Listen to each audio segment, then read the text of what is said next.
I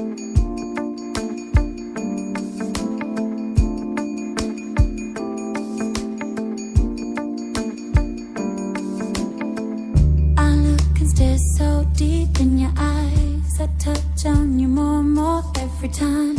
When you leave, I'm begging you not to go. Call your name 2, 3 times in a row. Such a funny thing for me to try to explain.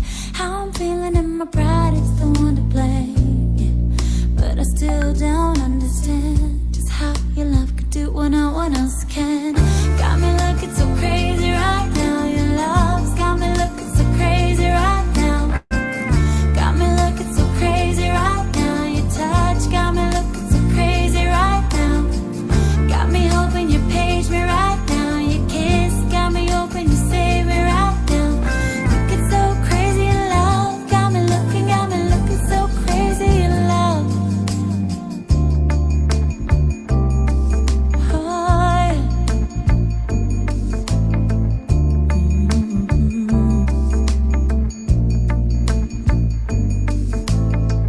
When I talk to my friends so quietly, who you think he is? Look at what you did to me. Tennis shoes, don't even need to buy a new dress. If you ain't there, ain't nobody else to impress. It's the way that you know what I thought I knew. It's the beat that my heart skips when I'm with you. And I still don't understand just how your love could do what no one else can. Got me looking so crazy right now. Your love's got me looking so crazy right now. Got me looking so crazy right now. Your touch got me looking so crazy right now. Got me hoping you page me right now. Your kiss got me hoping you save me right now. Looking so crazy in love. Got me looking so crazy in love. 'Cause your love's got the best of me. Baby, you're making a fool of me. Got me sprung and I don't care who sees. Baby, you got me. Your love's got the best of me. Baby, you're making a fool of me.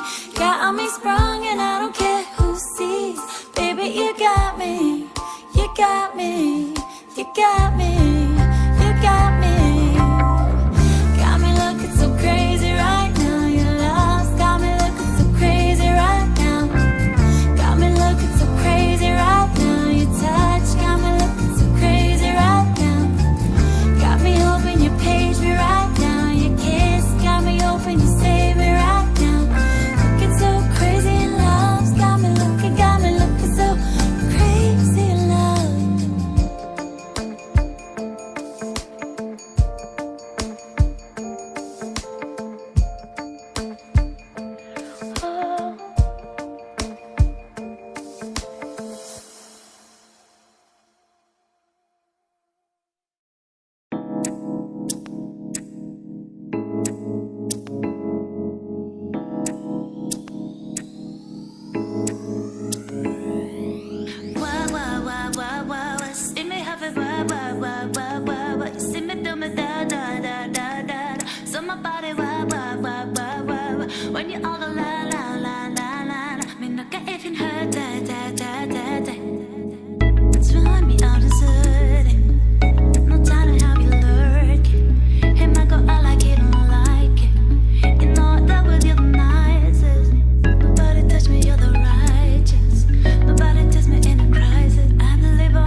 Olá, pessoal, boa tarde a todos. Sejam bem-vindos a mais um FormaMIB, nosso programa semanal aí de terapia intensiva.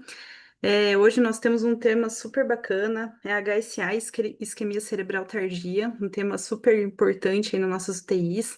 Temos grandes convidados hoje para dividir a moderação comigo, o Dr. Pedro Mendes. Então, o Dr. Pedro, ele é médico da disciplina de emergências clínicas da USP, doutor em Ciências Médicas pela USP e membro do Comitê de Pesquisa em Terapia Intensiva BRICNET. Nós vamos ter duas aulas, a doutora Carla e depois a doutora Gisele também. Só para começar, enquanto todo mundo vai entrando aí no comecinho, eu vou passar para vocês, então, alguns avisos aqui da Comissão de Formação da MIB. Vou passar também duas questões do Mentimeter, né, que vocês estão acostumados aí, é sempre no começo a participar. Então, eu vou projetar aqui minha tela. Quem está assistindo pela primeira vez o FormaMIB, então, começando aqui, eu só vou passar esse aviso aqui para vocês. Então, a gente tem a nossa prova de progresso agora. As inscrições são até dia 8, então tá quase terminando as inscrições. A gente convida todos os residentes, os especializandos em terapia intensiva a fazerem a prova. É super importante para a avaliação das residências, dos programas de especialização. A divulgação da lista de convocados é até dia 11 de setembro e o período da realização do pré-teste é do dia 12 de setembro a 24 de setembro. Então, vocês podem encontrar todas as informações lá no edital, tá lá no site da MIB, tá bom, pessoal? Super importante todo mundo fazer. Então, o nosso Mentimeter, então, vocês podem acessar aqui pelo QR Code ou então pelo site menti.com e com esse código 78233054. Deixar um tempinho aí para vocês irem entrando. Então, eu vou passar duas perguntinhas aqui, e daí na sequência eu já vou passar para o Pedro moderar a primeira aula, que é com a doutora Carla. Então, primeira questão: paciente de 62 anos é admitido na UTI com diagnóstico de HSA neurismática. A anjo-TC confirma o aneurisma de 7 milímetros na artéria comunicante anterior. Qual das seguintes abordagens integra corretamente os principais pontos de neuroproteção, prevenção de complicações e otimização hemodinâmica no período agudo? Então, dentre essas opções, o paciente com HSA seria correção de aneurisma, clipar de uma embolização nas primeiras 24 horas, manter a volemia, monitorar sinais de isquemia cerebral tardia, iniciar limodipino. Segunda opção, postergar a correção do aneurisma até a estabilização clínica, em torno de 72 horas. Priorizar antihipertensivos para manter uma PA mais baixa, abaixo de 120 de sistólica. Terceira alternativa, suspender o nimodipino devido ao risco de hipotensão, iniciar a terapia triplo H, profilática no primeiro dia, seria hipertensão e hemodiluição e hipervolemia, esse triplo H aqui. Quarta opção, optar por tratamento conservador com analgesia e repouso, evitando intervenções invasivas devido ao alto risco de vasoespasmo no pós-procedimento. Então, o pessoal está aí respondendo. Para quem entrou agora, então a gente tem aqui o menti.com, é o código 78233054. Bacana, vamos ver se a gente consegue entender melhor as condutas durante a aula. Depois, no final, eu passo para vocês aí qual seria a resposta, tá? E próxima questão: paciente de 58 anos, internado por HSA neurismática, apresenta piora neurológica súbita no quinto dia pós-sangramento, com novo déficit motor. O Doppler transcraniano revela vasoespasmo grave na artéria cerebral média. Qual das seguintes condutas seria mais adequada para esse cenário? Primeira alternativa, iniciar terapia triplo H, hipertensão, hipervolemia e hemodiluição, imediatamente e avaliar resposta clínica antes de novas intervenções. Segunda alternativa, realizar monitorização seriada com Doppler transcraniano e repetir a angio-TC em 24 horas para reavaliação. Terceira opção, caso persista com déficit mesmo após uma hipertensão, poderá ser submetido a angiografia e possível angioplastia transluminal ou terapia intraarterial. E quarta opção, administrar nimodipino via oral e aumentar a infusão de fluidos cristalóides, mantendo uma pressão basal.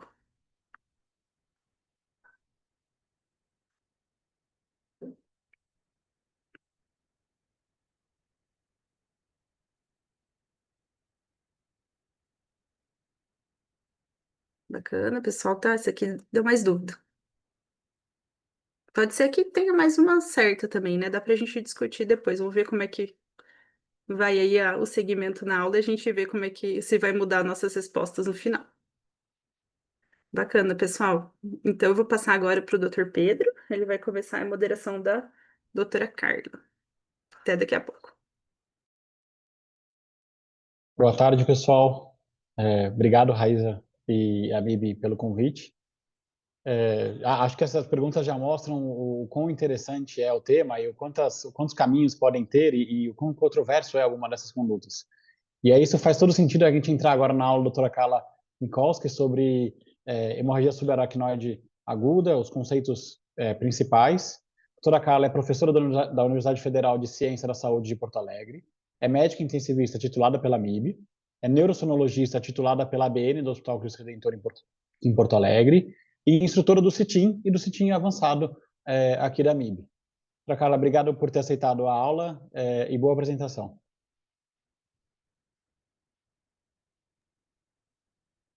Olá, pessoal.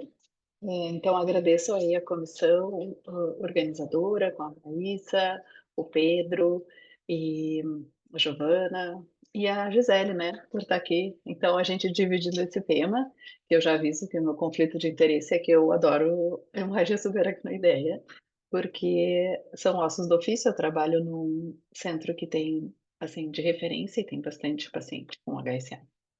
Então, é uma área de estudo, querendo ou não, que a gente trata e tem que estar sempre se atualizando um pouquinho mais nesse tipo de paciente. Então, eu vou compartilhar aqui a minha tela.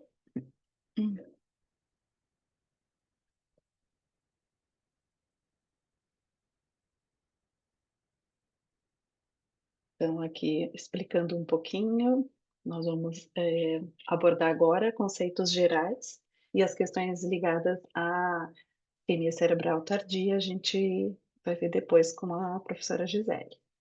Então, aqui de onde eu venho lá do Hospital Cristo Redentor, que eu comentei que é onde eu trabalho, mas também sou professora na UFPA, que é a nossa Universidade Federal de Ciências da Saúde aqui em Porto Alegre. Então, meu conflito de interesse eu falei que é porque eu gosto muito dessa patologia. E aqui seria mais ou menos as questões que nós vamos passar nesses itens. Sobre conceitos gerais e hemorragia subaracnoideia, então, uma ideia dos pontos principais. Então, começando aqui, da parte da anatomia. Vejam que aqui está representado um vaso, né, do nosso polígono de Willis, e aonde que ele se localiza, que é bem no espaço subaracnoideu, que é justamente onde vai ocorrer esse sangramento. Então, nós temos ali um aneurisma que se formou, essa bolinha aqui, e que fica mais frágil, e é justamente dali onde vai romper e vai sangrar. Esse aqui foi o desenho do meu filho mais velho quando ele tinha 10 anos e que eu estava fazendo, preparando uma aula, eu pedi para ele fazer um desenho, então representando esse sangramento que acontecia. Aqui, se nós formos ver na parte anatômica, daquele sangue que vai se espalhar, então, pelo espaço subaracnoideu, nós vamos poder entender também a questão mecânica de um novo componente dentro da loja intracraniana e o quanto isso pode ter uma repercussão, por exemplo, com aumento da pressão intracraniana. Aqui, se nós formos pensar nessa localização, como a gente costuma ver em imagem, então, à esquerda aqui nós temos o cérebro, uma visão, um corte visto de baixo. Aqui nós temos, então, o Mickey, a orelhinha do Mickey aqui em cima, aqui o queixo do Mickey, e aqui o nosso, que é o mesencéfalo, e aqui o nosso polígono de Willis, onde vão estar os principais vasos, os grandes vasos do polígono de Willis e onde se formam a maioria dos aneurismas, então, na parte da circulação anterior, muito aqui de comunicante anterior, cerebral média. Então, é nessa localização que a gente acaba procurando esse sangramento, então, nas cisternas, e também observando a parte dos ventrículos. Então, essa região hiperdensa na tomografia, que é a transformação do sangue que a gente vai ver naquele espaço subaracnoideu.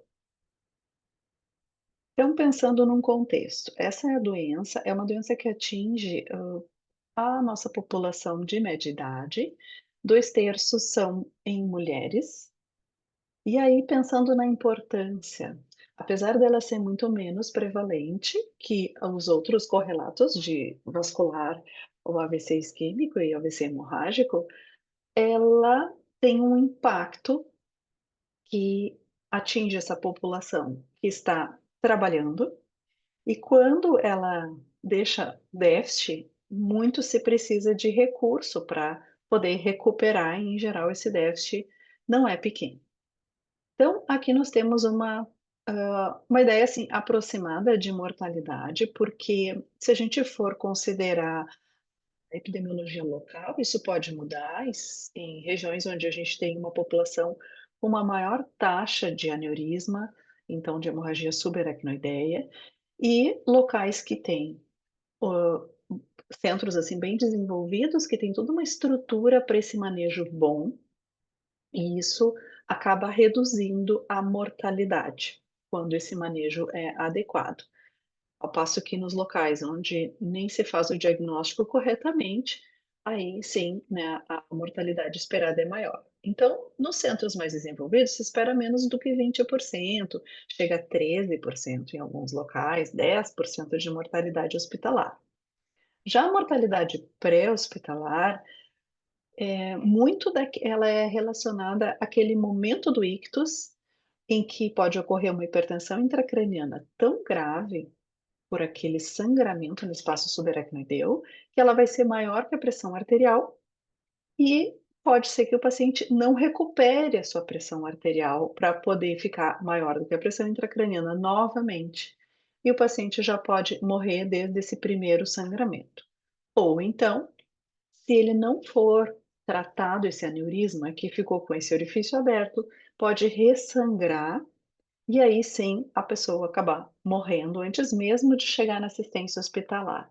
Então a taxa de ressangramento, ela é maior logo após o ictus inicial, então ela é maior nas primeiras 24 horas, e depois vai se estendendo com uma taxa menor até nas primeiras 72 horas.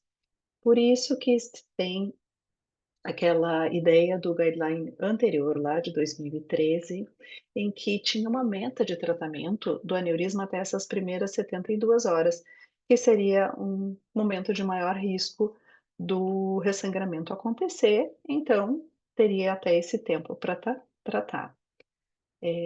Mas esses dados são do momento pré-hospitalar, então também a gente não tem grande investigação. E aí nós vemos que daqueles que sobrevivem, então os que vieram para o hospital, fizeram seu diagnóstico e sobreviveram a essa condição, cerca de metade deles, eles vão acabar tendo alta com algum grau de déficit persistente, que não só vai ser a parte funcional, motora evidente, mas pode ser uma pequena alteração comportamental, que é o suficiente para que essa pessoa fique inválida do ponto de vista funcional para poder voltar ao seu trabalho, por exemplo. Então, pensando aqui nesse desfecho, nós temos essa avaliação, esse estudo, em que avaliou o desfecho dos pacientes 1 ano após a HSA, e vejam sobre os domínios que ficaram alterados, e não só do ponto de vista motor, mas que tinham alguma alteração do domínio cognitivo, nas funções executoras, na atenção, na memória. Vejam que 70% tinha alguma alteração. Quando a gente pontua aqui essas funções, atenção, memória, funções executoras, vejam que existe um mix aqui entre as funções que podem estar alteradas. E aqui um dado que chama bastante atenção é, na escala de desfecho, o ranking modificado, nós vemos que em rosinha aqui, nós temos o ranking 0, que seria aquele paciente que ele ficou funcionalmente muito bem, ele está igual como antes da HSA, nada de déficit. Desses, 60% tem algum déficit cognitivo. Então, para chamar a atenção que essa doença, ela é danada mesmo, ela pode deixar essas sequelas e por isso que ela merece a nossa atenção, porque ela é passível de correção e tratamento. Então, ainda nesses pontos principais, nós vemos que a manifestação com cefaleia acaba sendo a primeira, a mais importante, porque ela é a mais frequente. É uma cefaleia típica, que é aquela cefaleia que o paciente consegue dizer exatamente o momento que começou, ela é muito intensa, muito maior do que outras cefaleias que já pode ter tido, e o paciente consegue identificar até minutos, assim, ele tem que interromper o que ele estava fazendo, e ele consegue, então, pontuar exatamente isso. Mas em 40% dos casos, entre as outras manifestações que podem ter, por exemplo, pode ser um déficit motor, pode ser simular um quadro agudo de AVC, e o paciente também pode ter uma síncope, em 40% dos casos. Então, ele tem a síncope e depois ele desperta. E aí sim ele é levado para o hospital. E nós pensamos um pouco o que justifica a ocorrência dessa síncope. E se nós vamos pensar lá na fisiopatologia da HSA, nós entendemos que logo depois da ruptura do aneurisma, aquele sangue então que chega no espaço subaracnoideu, faz esse aumento da pressão intracraniana rapidamente, reduz o fluxo cerebral e isso acaba gerando uma isquemia cerebral global. Então, desde o sangramento, o dano cerebral já começou e é instantâneo. Alguns pacientes vão melhorar e conseguir, então, ter uma pressão arterial maior do que a pressão intracraniana para despertar. E esse dano isquêmico, vejam que ele já vai desencadear um processo bem importante de disfunção endotelial, de liberação da cascata inflamatória e que vai se correlacionar também ao desenvolvimento de isquemia, hiperemia, edema cerebral, quebra da barreira hematoencefálica e perda da autorregulação. Então, olhando sobre esse ponto de vista da apresentação com síncope, vejam como esse fator na história, quando a gente coleta do paciente, ele pode ter um impacto importante no desfecho do paciente, porque ele vai compor aquela fase inicial como um marcador lá da early brain injury. Então, aqui vejam, ó, a perda da consciência, então, nesse primeiro momento, ela se correlaciona, assim, a um desfecho pior em um ano.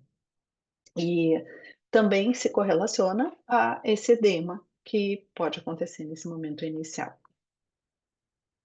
Aqui, se nós pensarmos então nessas fases, nós temos a fase inicial, que é a early brain injury, que ela é dividida nas primeiras 72 horas, os primeiros 3 dias. Após isso, nós teremos uma fase mais que se chama tardia, que seria a lesão cerebral tardia e que dentro dela pode aparecer então a isquemia cerebral. Nesse primeiro momento da early brain injury, a gente vai ver que além daquela isquemia transitória, assim, global, existe uma alteração da microcirculação, com aquela quebra da barreira hematoencefálica, o edema, também essa vasoconstrição, toda a parte celular, e, ao mesmo tempo, nós vamos ter uma liberação de marcadores inflamatórios, não só no líquor, como também sérico, e nós vamos ter um excesso de catecolaminas, sendo desencadeada uma hiperatividade simpática. E é daí que a gente também pode entender algumas complicações cardiopulmonares. Então, nós podemos ter um paciente com um estresse cardíaco, que ele pode alterar a troponina, ele pode fazer um infarto tipo 2, ele pode fazer Takotsubo, justamente por esse mecanismo inflamatório desencadeado no início, levando a essa hiperatividade simpática.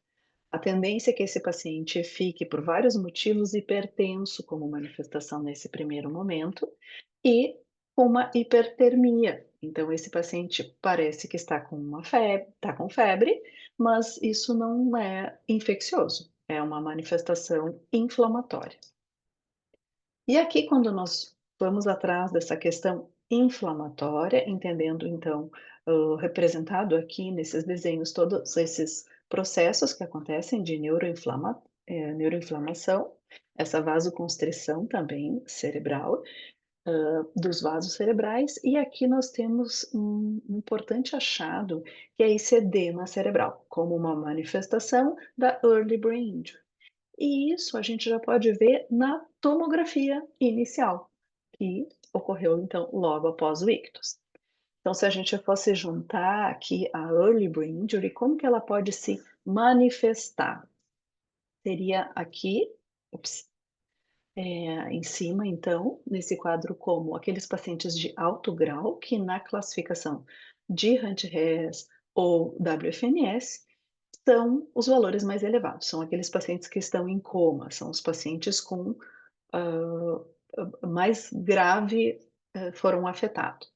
Aquele paciente que teve perda de consciência é outra manifestação da early brain injury, e também aqueles que vão piorando rapidamente. Então, nós já sabemos que isso tudo acontece nesse cenário de inflamação, mas também acontece aqui a microtrombose. E isso vai nos dar assim um substrato para entender o quão trombogênica pode ser essa doença.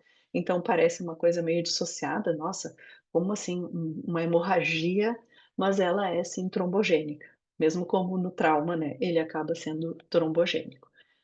Na parte da imagem, então nós podemos ver, além daquela quantidade de sangue lá na tomografia inicial, nós podemos ter pequenas áreas, então, já isquêmicas, e que a gente pode inclusive ver infarto até cortical e edema cerebral. E aí nós temos diversas formas de poder fazer essa avaliação para entender o que está acontecendo. Então vejam aqui exemplos dessa avaliação. Na parte da imagem, a gente acaba fazendo aquela nossa primeira tomografia inicial para fazer o diagnóstico de HSA e nós vemos uma característica importante, que é o edema. O edema, ele deveria ter a nossa atenção maior, porque quanto maior o edema, maior o risco de um desfecho funcional ruim. A questão da monitorização com o eletroencefalo.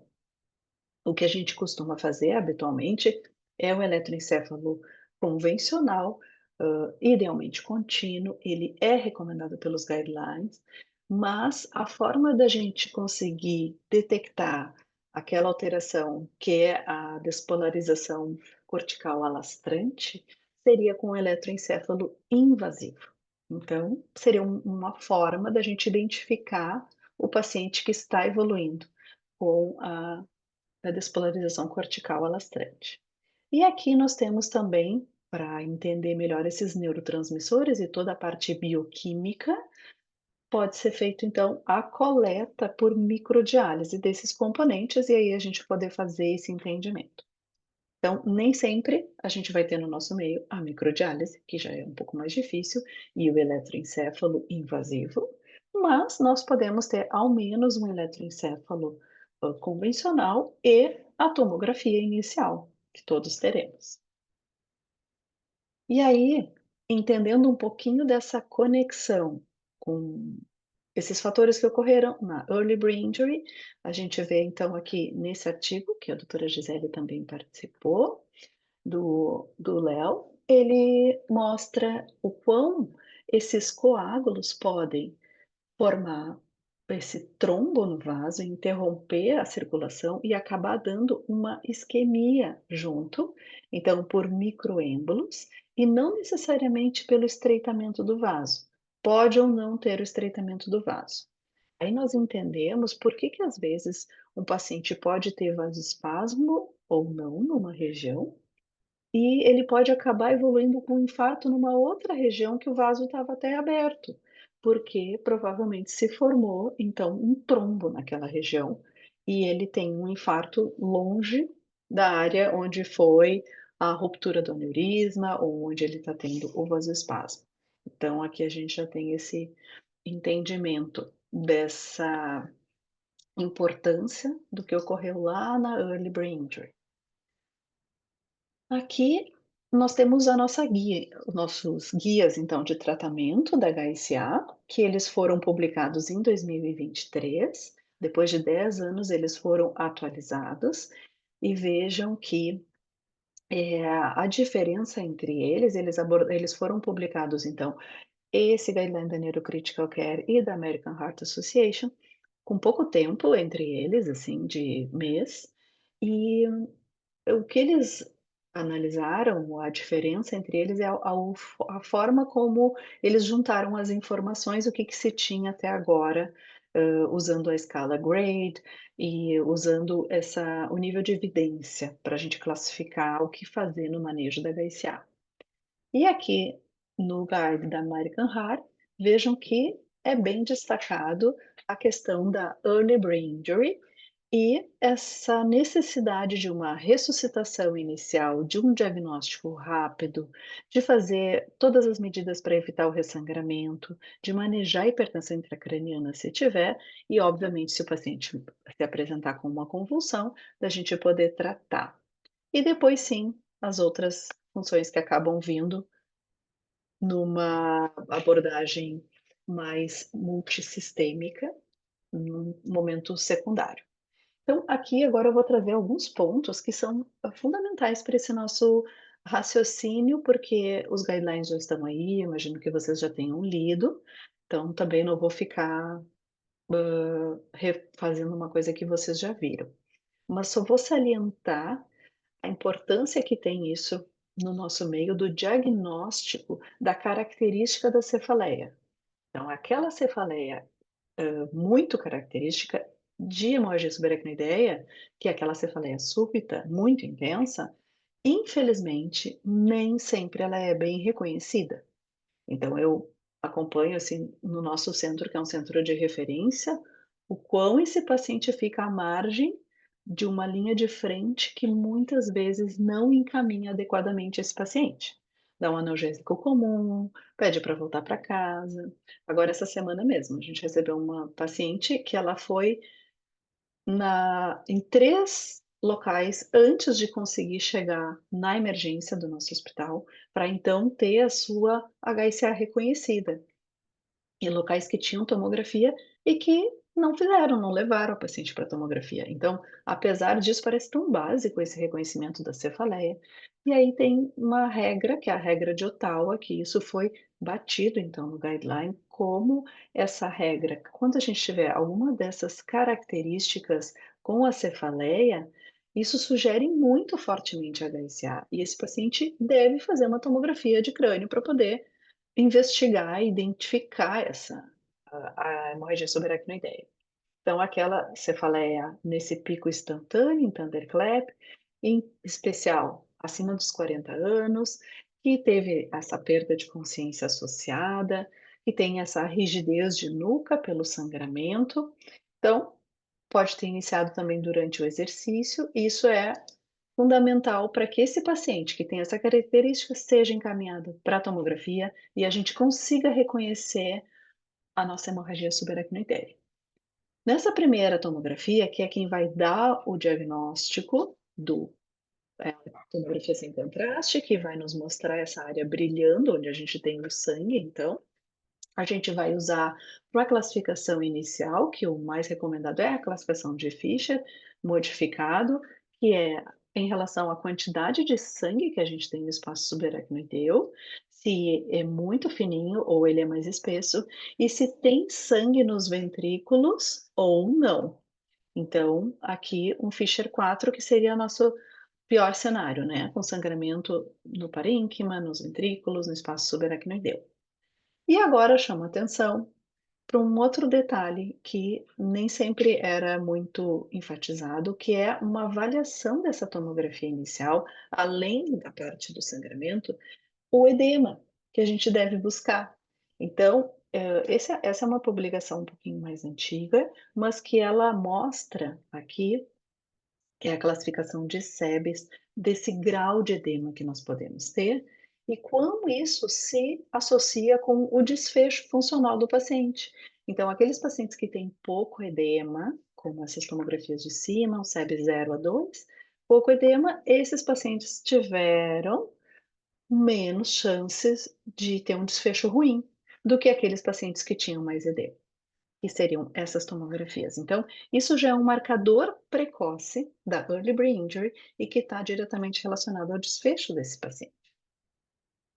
Outra questão fundamental aqui, depois que a gente fez o diagnóstico de HSA, é rapidamente dar a nimodipina, que a gente sabe que ela vai acabar tendo o seu mecanismo de ação diferente dos outros agentes, né, pro cálcio. E aqui no guideline, então, é recomendado, sim, o uso da nimodipina numa tentativa de prevenir o desenvolvimento de isquemia cerebral tardia, mas também de ter um melhor desfecho, porque não é só apenas nessa parte mecânica da isquemia cerebral tardia que ela vai agir.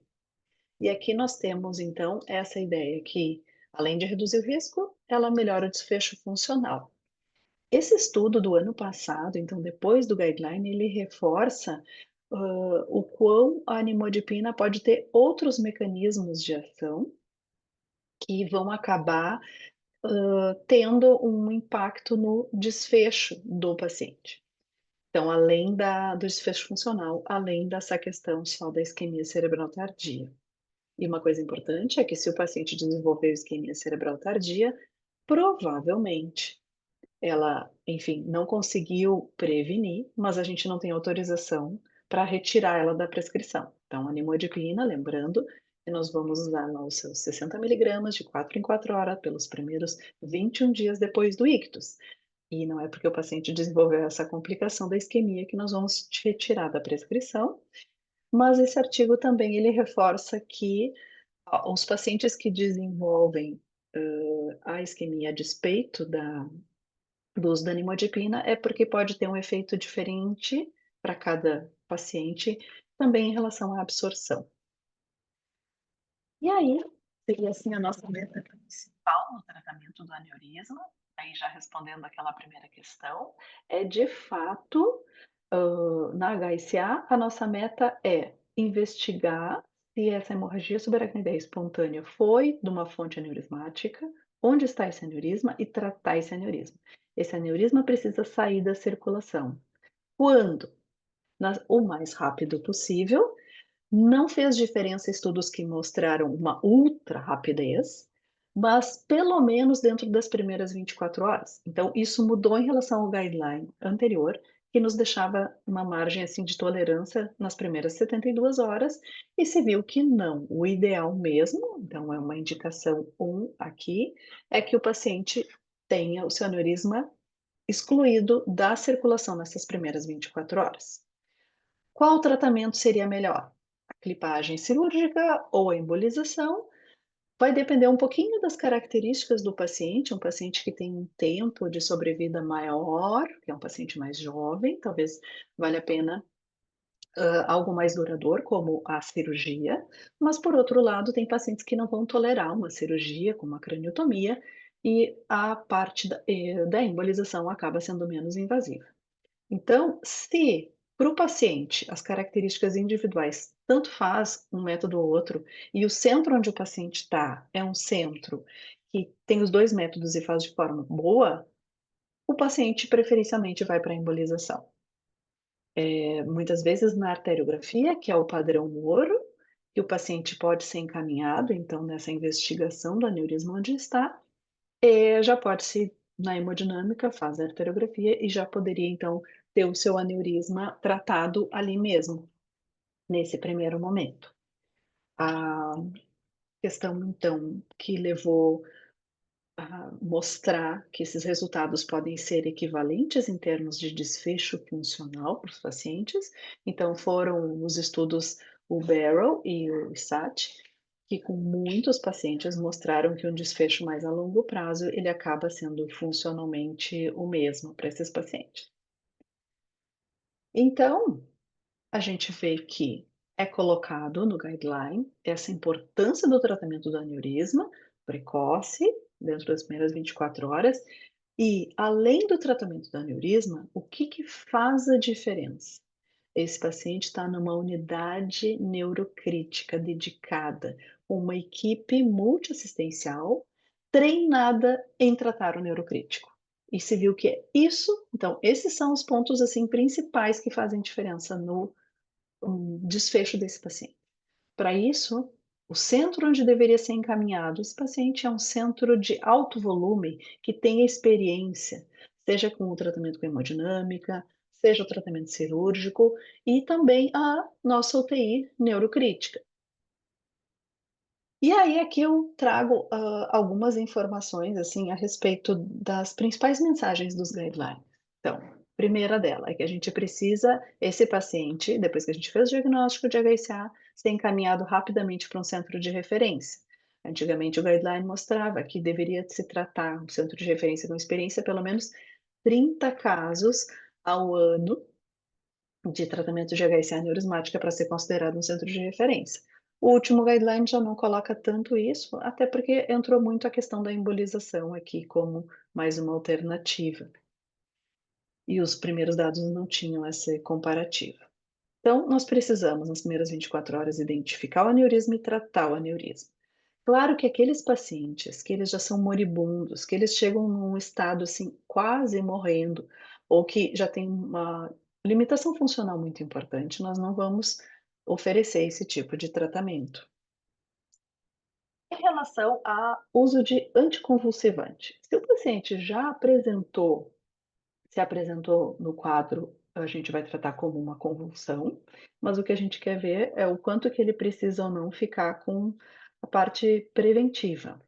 Então, o ideal é que a gente tivesse esse paciente com uma monitorização contínua, com eletroencefalo, e o guideline coloca a importância da gente evitar o uso da fenitoína, que infelizmente é o que a gente tem bastante no nosso país, mas a gente tem um bom alento aí que a gente já tem o levetiracetam,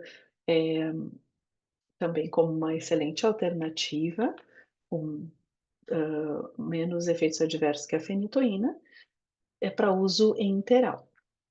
E aqui é preconizado, então, se tiver que usar a profilaxia e no menor tempo possível, pelo menos ali só nos seus 3 dias, que seria um momento de mais alto risco. Quem que a gente vai usar a profilaxia com anticonvulsivante? Não são em todas as HCA, são aquelas em que se identificou aneurisma de cerebral média, e teve também hemorragia intraparenquimatosa, que era de alto grau, que tinha hidrocefalia ou infarto cortical.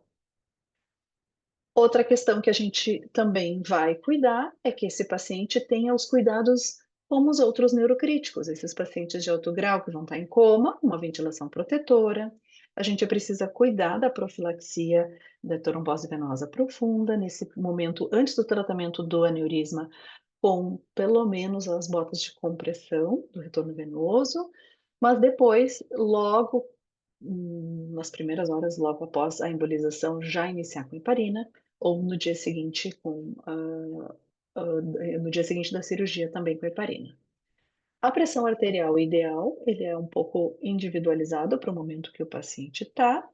E outra questão importantíssima é que nós vamos dar volume, a quantidade que ele precisa, não em excesso, mas para cada momento. Também não podemos deixar esse paciente hemoconcentrado e desidratado.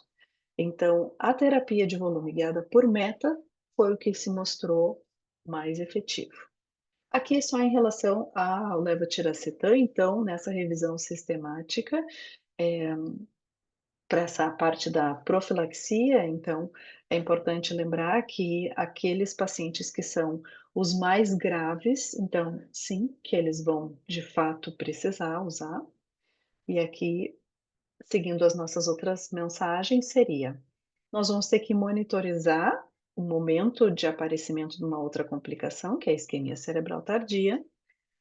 Nós vamos iniciar então com aquela nimodipina e não adiantou usar magnésio, apesar da hipomagnesemia, ela está presente no primeiro momento, tem que ser cuidada, tem que ser tratada, também não adianta usar estatina. Se a isquemia, então, o manejo da isquemia cerebral tardia veremos a seguir. É importante que depois que o tratamento foi feito do aneurisma, esse paciente tenha um exame de imagem, controle, que idealmente nas primeiras 48 horas. Então, a gente faz o tratamento, e faz esse exame de imagem, e idealmente também antes do paciente ter alta do hospital. E aqui o nosso time, então, multidisciplinar para o manejo desse paciente. Aqui eu só vou, então, relembrar do quão inflamatória é essa doença, que vai acometer não só a parte renal, hemodinâmica, também a parte pulmonar, que pode evoluir com síndrome coronariana com SARA, e a parte trombótica. Aqui são formas, então, da gente monitorizar esse paciente no sentido mais grave, então ele, né, com essas manifestações que ele pode ter, o paciente mais grave, ele vai necessitar de uma monitorização mais invasiva, mas a gente pode usar os métodos também não invasivos. E agora sobre essas condições aqui, o que a gente precisa fazer para o paciente, a gente vai deixar esse paciente sedado, o paciente que de fato precisa ficar sedado, como o paciente que está cursando com hipertensão intracraniana, ou uma sedação mais leve se ele só precisa de um melhor acoplamento com a ventilação mecânica. Sempre que eu puder deixar esse paciente não sedado, é melhor para eu poder fazer a avaliação clínica. Aqui, da eu preciso evitar a hipertermia, que é uma tendência que ocorra, sim. Esse paciente tem uma forte tendência também, além da hipomagnesemia, a ter um distúrbio do sódio, cursar com muita hiponatremia e poliúria, muitas vezes síndrome perdedora de sal, é o que a gente deve acompanhar. Pode ter um acometimento pulmonar com hipoxemia grave, SARA. Eu preciso ajustar para uma normocapnia essa ventilação. E a questão da anemia, não é assim, super, super comum, a anemia, como no TCE, por exemplo, que pode ser mais comum nesse paciente, mas agora nós tivemos um pouco mais de entendimento a respeito disso, com os ensaios clínicos que foram publicados o ano passado. Então, nós temos o SARA, que foi publicado exatamente para avaliar a melhor hemoglobina para paciente com HSA, e nós temos também o TRAIN, que tinha um subgrupo de pacientes com HSA. Então, esse aqui nós participamos. O Brasil, ali, através do Cristo Redentor, foi o top recruiter do TRAIN.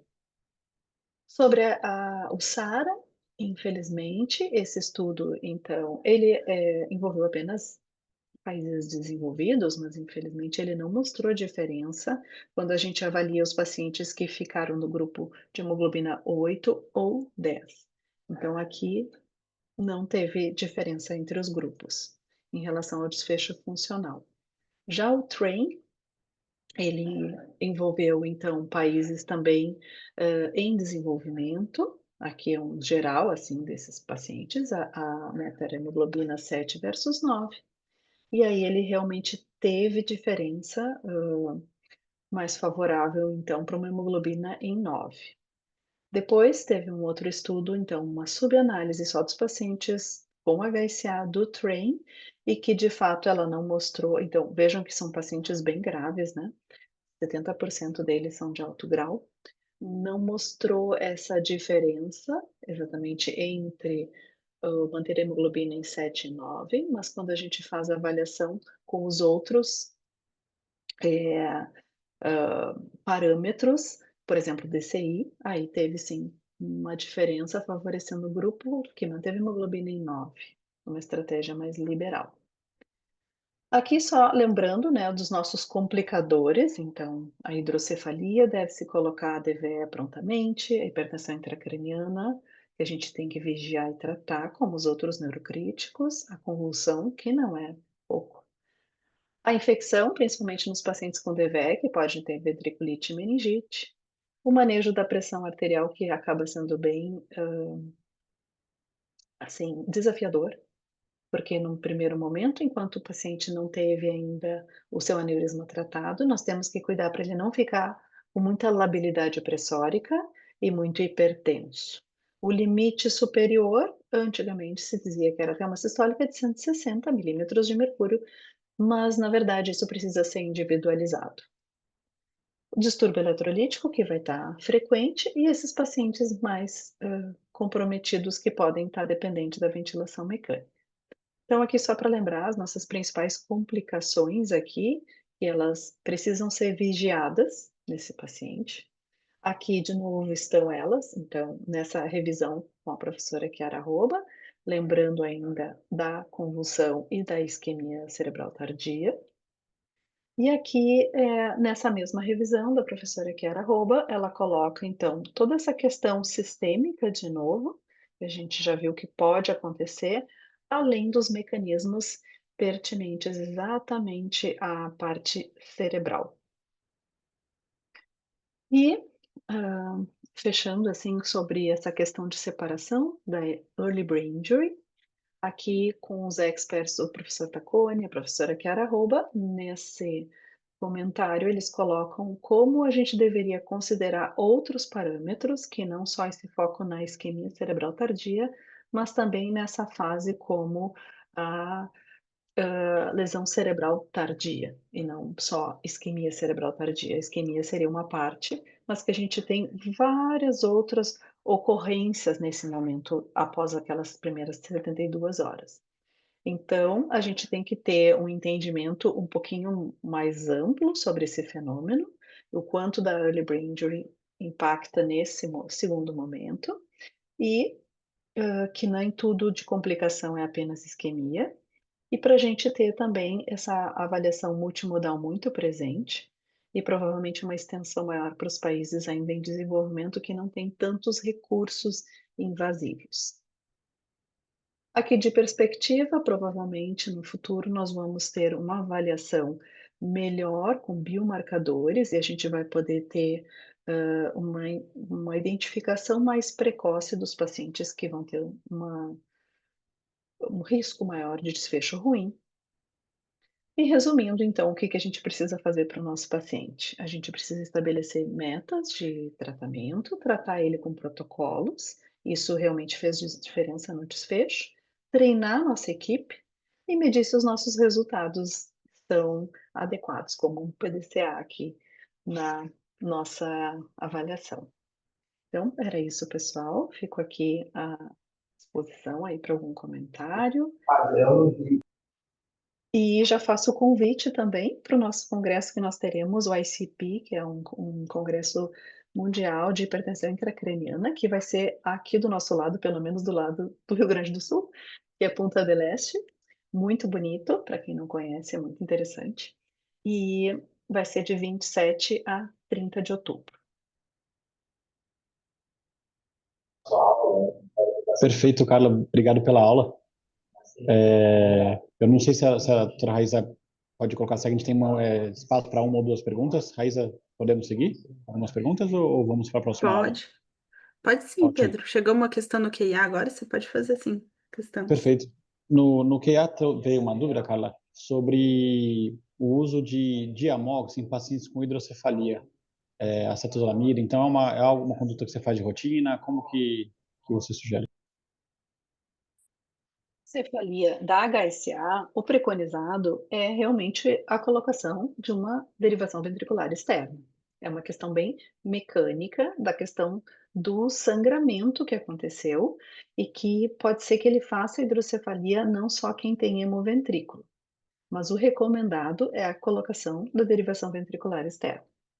O Diamox, ele pode ser usado em algumas outras etiologias de hidrocefalia, mas para HSA realmente não é o preconizado. Eu não tenho experiência, não sei se a Gisele tem ou alguém mais, né, se vocês têm experiência com esse uso, mas o recomendado é a derivação mesmo, mecânica. Perfeito. Hum, Você acha que a doutora Gisele vai falar? Não, só porque a Carla perguntou assim, acho que é bem isso, né? A gente às vezes vê o uso da cetazolamida numa fase mais tardia, né? Então, às vezes é um paciente que você está julgando se é não shunt dependente, ou quando pós-cirurgia faz fístula, né? Aí sim a gente pode eventualmente usar a cetazolamida, mas na fase aguda você tem que derivar, né? Tem um trial recente sobre o uso de punção lombar. Não é a minha prática, mas isso movimentou um pouco os grupos. O que vocês acham? Mas vamos discutir ele bem direitinho, Pedro, na minha aula. Ótimo, ótimo, perfeito. Se ainda der mais um tempinho, tem uma outra pergunta, porque trouxeram nem sempre em todos os serviços a gente consegue abordar o paciente em 24 horas. É uma emergência, tem que abordar o mais rápido possível. Mas ou chega mais tardio, ou ao chegar a equipe neurocirúrgica não está disponível. Como fazer esse manejo inicial, assim? Quais condutas iniciais? É como se a gente tivesse uma bomba pronta para explodir, né. Então, o ideal é que a gente faça esse tratamento do aneurisma o mais rápido possível. Se não se conseguiu dentro das 24 horas, dentro das 48 horas, dentro das 72 horas, assim que for possível. Muitas vezes a gente precisa mudar um pouquinho esse preset na cabeça da própria equipe do hospital e fazer uma força-tarefa interna para trazer a equipe da hemodinâmica, da neurocirurgia junto e bolar um protocolo interno para fazer essa abordagem o mais rápido possível. Talvez a gente tenha, inclusive, nos centros de referência aqui nos locais iniciais de atendimento que ajudar eles a fazer esse encaminhamento o mais precoce possível. Aqui nós identificamos, no trabalho que a gente tem prospectivo, com pacientes que a gente acompanha o desfecho da HSA desde 2014, e um banco de dados, assim, bem grande, realmente a gente vê que tem locais principais que mandam com um atraso. Então agora, né, o nosso objetivo é sempre ir atrás desses pacientes o mais precoce possível para que eles possam ter esse tratamento no tempo ideal. Então, assim, a gente vai cuidar a pressão arterial, principalmente, né, para ela não ter o maior risco, enfim, de ressangramento, mas nós precisamos identificar se esse paciente não está hipertenso porque está com dor, porque ele está agitado, porque ele está com hipertensão intracraniana, e aí a gente já começa a ter que tratar o que mais vai aparecer nesse momento. A prevenção, então, de tromboembolismo, a gente precisa fazer nesse momento com uma compressão pneumática, deixar esse paciente euvolêmico, sem dor, e dar nimodipina.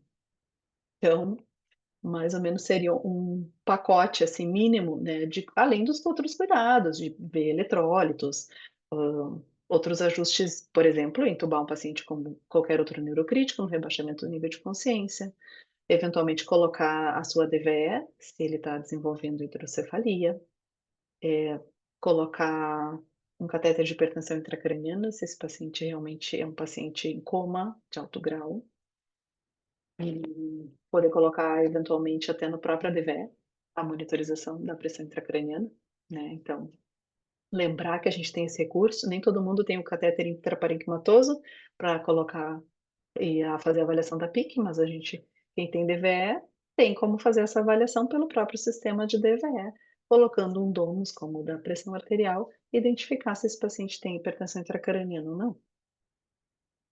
Então, E, essas algumas estratégias. acho que assim, ó, só para não atrasar também a próxima aula, mas acho que dá para ser uma resposta simples. Cilostazol pode ser usado como profilaxia também para vasospasmo, junto com a nimodipina ou não? Não se conseguiu provar até o momento, então, que realmente ele poderia substituir ou ser um equivalente. Então, a gente não tem um substrato, apesar da lógica, não se conseguiu provar ainda. Perfeito, perfeito. Acho que com isso a gente passa um pouquinho, mas foi ótimo essas perguntas e acho que se a doutora Raíza concordar, a gente passa para a próxima aula. Muito obrigado, doutora Carla, foi fantástico. Obrigada, pessoal. Muito obrigada, ótima aula, Carla. Então, agora eu vou chamar a doutora Gisele Sampaio Silva. A Gisele é professora livre docente da disciplina de Neurologia da Unifesp, Escola Paulista de Medicina, e Head Clinical Trials Neurologista da Neurologia do Hospital Israelita Albert Einstein. Muito obrigada por aceitar o convite, doutora Gisele. Então, agora a gente vai ver sobre isquemia cerebral tardia. Obrigada, Raíssa, é um prazer. Então, acho que a aula da Carla muito me facilitou a vida. Tem uma série de conceitos que eu acho que é importante que a gente repita, né, quando a gente fala de uma doença hemorrágica que evolui com uma isquemia. Mas eu acho que numa altura dessa do campeonato você já tem esses conceitos bem solidificados. Esses são os meus conflitos de interesse, especificamente AVC e doença neurovascular é minha área de pesquisa. E como a Raíssa contou para vocês, eu lidero um grupo de pesquisas clínicas aqui no Hospital Israelita Albert Einstein, faço pesquisa também na Universidade Federal de São Paulo.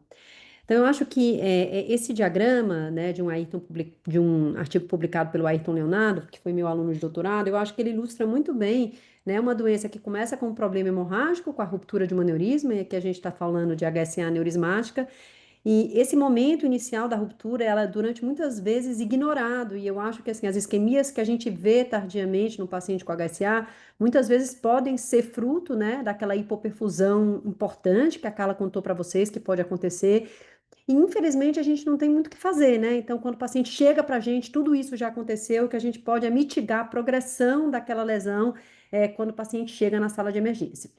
E aí, quando a gente passa essa fase aguda e a gente consegue tratar o aneurisma, a gente vem para uma fase que, conhecidamente, a partir do quarto dia até o 21º, onde o paciente entra em risco de um evento que se chama vasoespasmo, e a gente vai discutir essas definições, e de isquemia cerebral tardia. Então, aqui a conduta vai ser tentar evitar isso, e a gente tem, infelizmente, pouco dado de literatura dando suporte ao que a gente faz, né? E no meio de tudo isso, existe uma tempestade de catecolamina que pode levar a uma série de complicações aí sistêmicas que a Carla já descreveu para vocês. Então, quando a gente fala de manejar HSA, uma das coisas mais importantes é a gente organizar essa torre de Babel, né? Então, é a gente usar o mesmo nome, da mesma forma que quando o paciente tem um AVC isquêmico, eu chamo de AVC isquêmico, com oclusão de grande vaso, isso é super bem definido. Na hemorragia subaracnoide, isso era uma grande torre de Babel, então se chamava de vasoespasmo, isquemia cerebral tardia, vasoespasmo sintomático. Então, para quem gosta de pesquisa em HSA, né, eu acho que um dos documentos mais importantes é esse documento da Neurocritical Care, né, definido pelo NIH, que define quais são os elementos comuns quando a gente fala de hemorragia subaracnoide, e daqui para frente a gente vai chamar de vasoespasmo, espasmo do vaso, isquemia cerebral tardia, quando há uma consequência parenquimatosa do espasmo daquele vaso ou de outras causas, como a Carla contou para vocês, né? Então, isquemia cerebral tardia tem outras etiologias que não vasoespasmo. Então, a começar, quando a gente vê uma isquemia tardiamente numa tomografia, a Carla mostrou esse artigo para vocês, isso pode ter acontecido no minuto zero, quando o aneurisma rompeu. Então, esse é um trabalho aí do grupo do Stefan Meyer, né, que na época estava em Nova York, que mostrou que o fato do paciente ter perda de consciência no momento da instalação do déficit, né, então aquele paciente que tem aquele quadro clássico de cefaleia com perda de consciência, ele tem, pelo simples fato dele ter tido perda de consciência, né, uma chance maior de evoluir com o ranking, que é a escala funcional, pior em longo prazo, né? E quando a gente olha para a ressonância na fase aguda de paciente com hemorragia subaracnoide, a gente vê que nos primeiros dias, então muito antes daquele período do vasoespasmo, alguns pacientes já chegam com essas lesões isquêmicas super amplas, né? Vocês veem aqui essa lesão isquêmica no território cerebral anterior, extremamente extensa, que pode aparecer precocemente, e isso provavelmente não é vasoespasmo, né? Então, o paciente teve provavelmente uma hipoperfusão global, pode ter cursado com herniação, e aqui com herniação com acometimento singular, levando a essas isquemias que podem aparecer tardiamente na tomografia, e a gente pensar, será que o paciente não teve vasoespasmo e evoluiu com isso? Pode ter acontecido aí dentro do primeiro momento. Né? Então, existe o que a gente pode fazer na fase aguda, né? Então, que é realmente essa estabilização inicial, né? Então, o paciente que tem e entra com rebaixamento de nível de consciência, obviamente, na fase hiperaguda, a primeira hipótese é que esse paciente possa estar tendo hipertensão intracraniana, né? Pela ruptura aí do sangue em níveis de pressão arterial para o espaço subaracnoide, com a hipoperfusão global. né? Então, isso como é que eu trato, né? Então, para aliviar e para tratar a pressão intracraniana, né? Então, eu preciso passar uma derivação ventricular externa, de preferência drenar pouco líquor, porque se eu faço uma coluna de pressão muito grande, eu posso aumentar a chance de ressangramento desses pacientes. Então, alguns pacientes que chegam com HSA alto grau só no momento da colocação da DVE já evoluem para uma melhora de nível de consciência, porque você aliviou aí a pressão intracraniana drenando um pouquinho de líquor, e aí você vai classificar aquele paciente do ponto de vista imaginológico e clínico, preparar aquele paciente para neuroimagem e para um eventual tratamento do aneurisma, né? Porque a gente até vai discutir um pouquinho, se eu não tenho esse aneurisma tratado, tem pouco que eu posso fazer para isquemia cerebral tardia. E ao longo de toda essa trajetória, eu vou precisar de monitorização, e óbvio, cada serviço tem a sua maneira de monitorar, mas o ideal é que a gente tenha aí esse paciente acompanhado em longo prazo, né, para detectar provável vasoespasmo ou isquemia cerebral tardia antes do paciente evoluir com uma lesão isquêmica definitiva numa tomografia, né? Então, quando a gente fala de prevenir a isquemia precoce, antes de falar de isquemia cerebral tardia, a gente está falando de tratar a hipertensão intracraniana.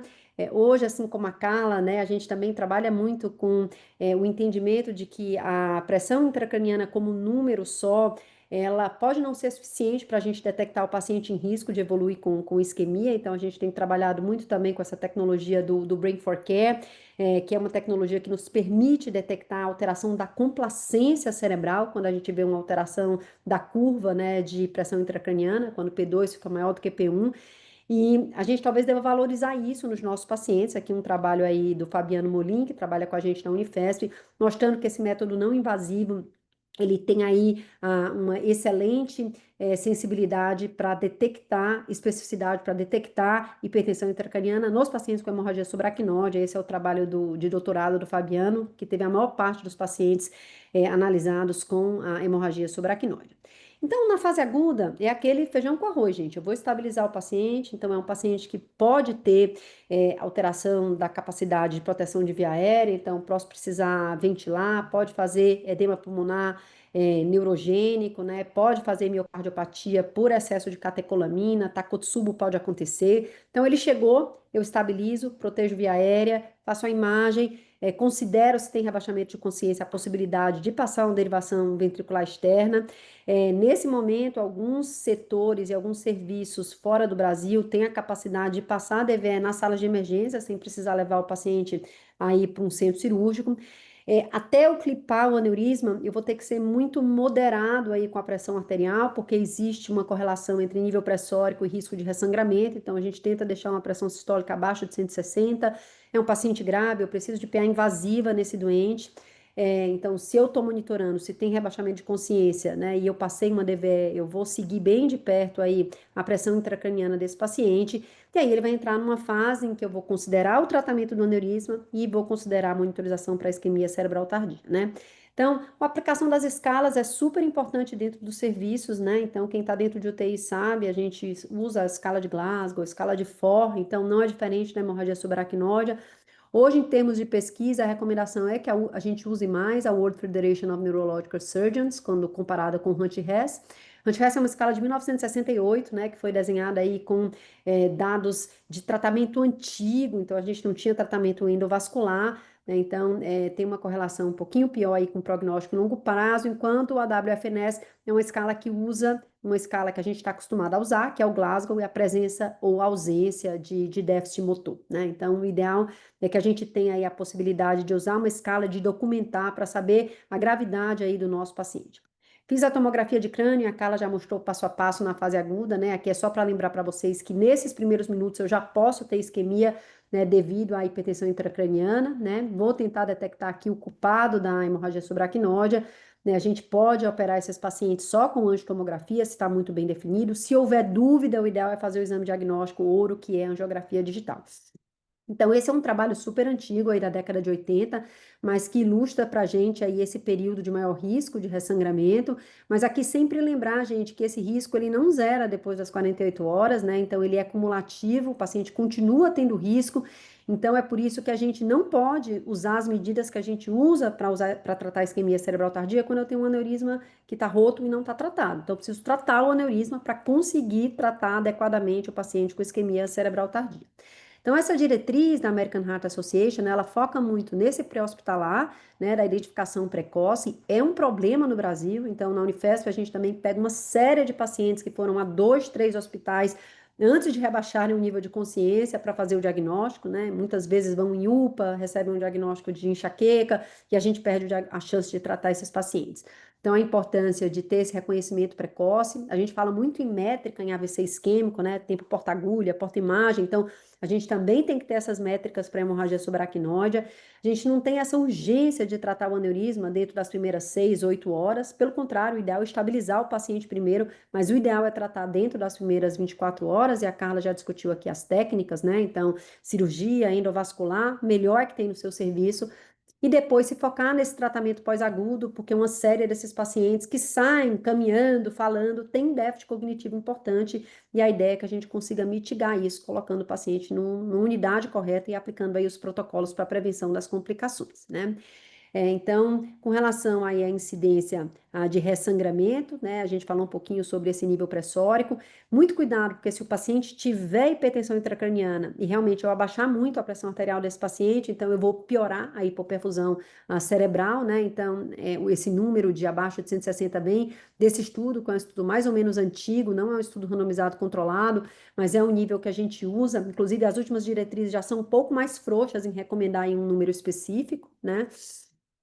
Com relação aí ao tipo de tratamento, de novo, o serviço tem que discutir de maneira multidisciplinar, né? Então, os serviços que têm endovascular disponível, mais do que cirúrgico, né? Trata-se endovascular. Quando não, a gente sabe que no SUS a gente não tem cobertura 100% de todos os materiais para tratar endovascular, então o tratamento cirúrgico é super bem aceito. E há situações específicas em que a gente prefere um método ou outro. Vamos dizer que eu estou no mundo ideal, por exemplo, aqui no Einstein, eu posso escolher o método que eu vou usar, né? Então, aneurisma de cerebral média, um hematoma para ser evacuado, provavelmente eu vou levar para cirurgia.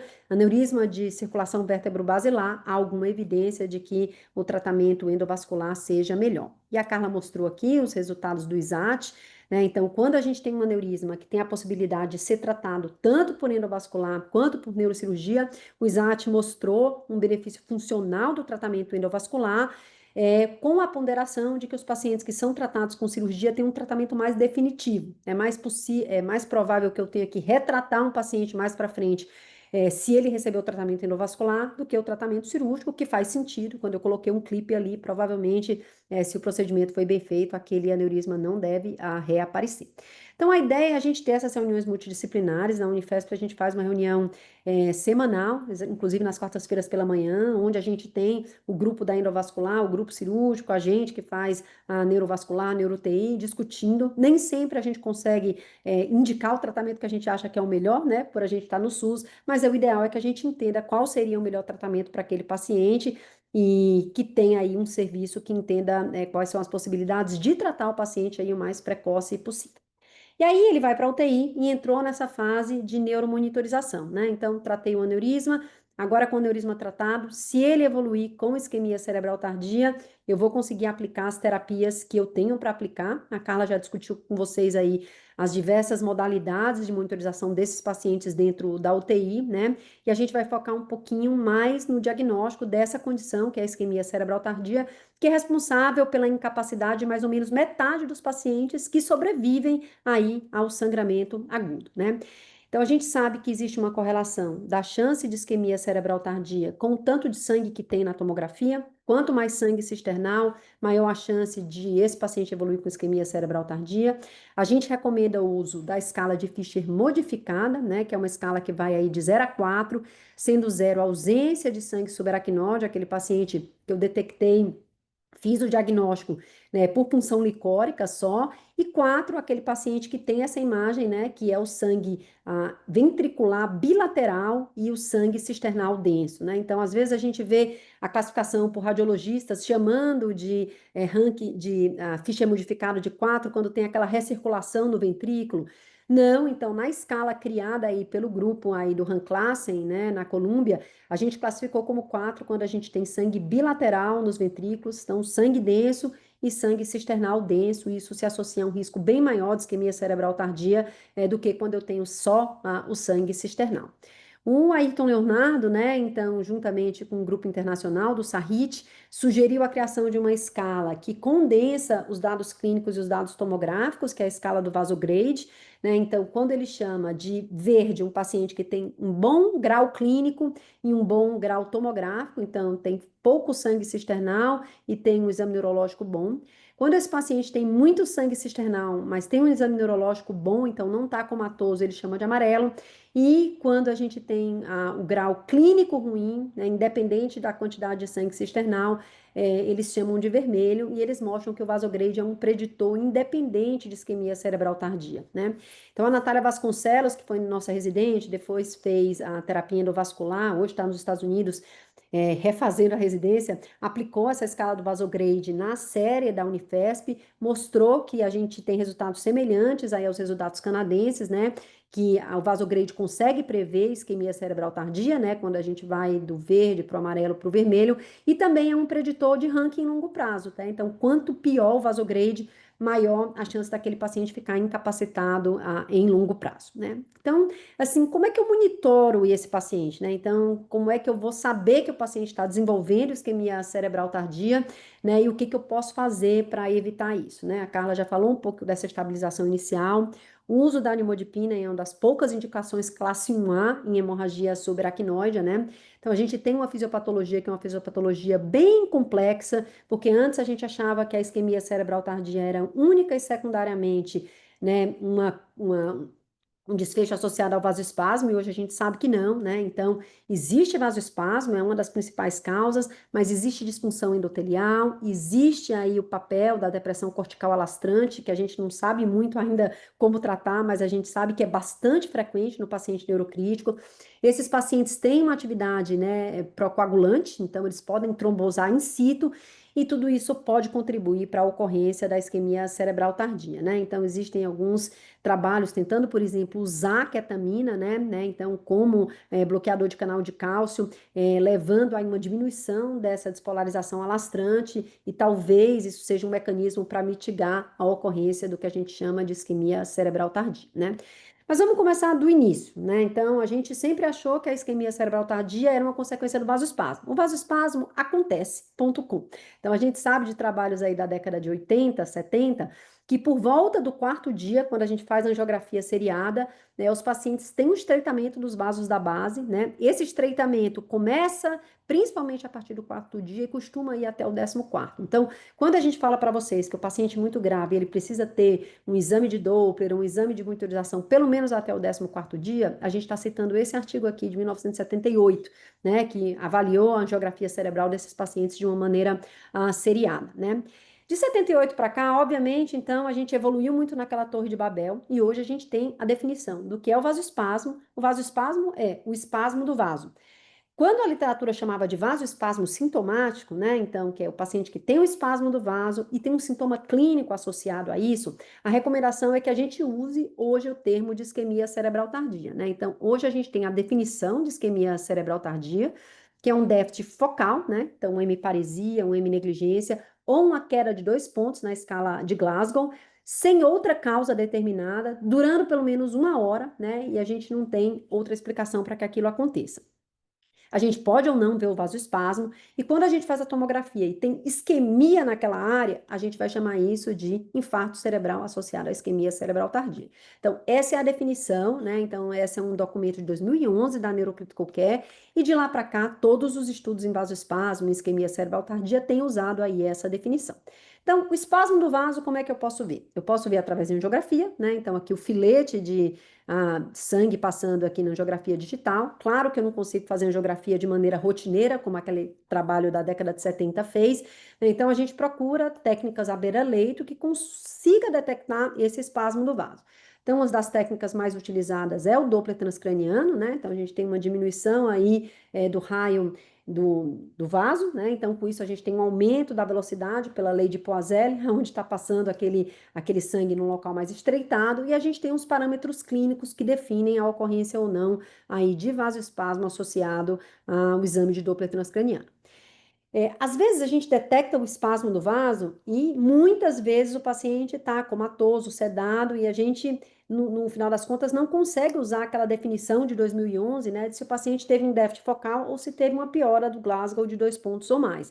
Então, como é que eu tento inferir se tem ou não a isquemia tecidual, né? Então, a tomografia de perfusão é uma saída para isso. Né? Então, ela pode mostrar que quando o vaso está espasmado, então, e eu faço a tomo de perfusão, eu posso ter uma demora para a chegada do contraste aí naquele território, e eu consigo definir isquemia tecidual, e isso ser aí um marcador substitutivo para ir para a clínica que eu não consigo ter no paciente que está sedado.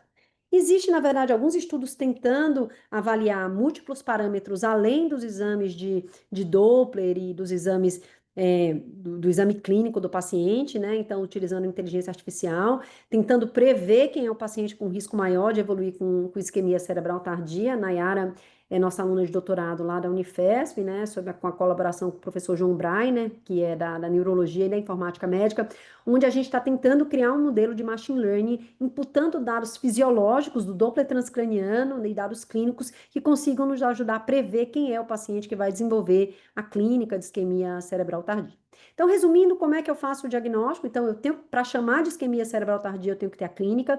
Se eu vejo só o espasmo do vaso, eu chamo de vasoespasmo, né? O vasoespasmo, ele pode ser visto por Doppler transcraniano, existem os critérios.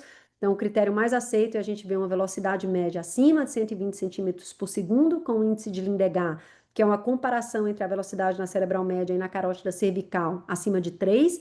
Né? Eu posso fazer angiografia digital, tem serviço que não tem Doppler, que acaba usando angiografia, e eu posso usar a angiotomografia para ver se tem o espasmo do vaso, e eu posso fazer uma tomografia aí de perfusão.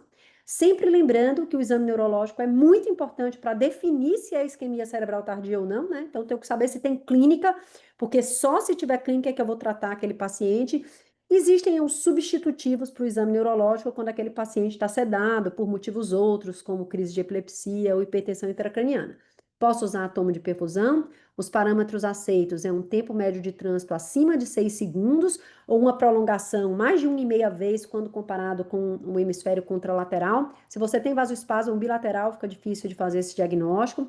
O eletro, quando a gente tem um alentecimento, a gente pode usar alguns parâmetros para tentar prever através do eletroencefalograma, principalmente utilizando o índice de relação entre o delta, né, que é um ritmo extremamente lentificado, e o alfa, né, então delta alpha ratio. E existem estudos tentando prever isso com oxigenação tecidual e com as monitorizações invasivas, por exemplo, o uso de PTO2, que infelizmente a gente não tem disponível na maior parte dos serviços públicos do Brasil, né?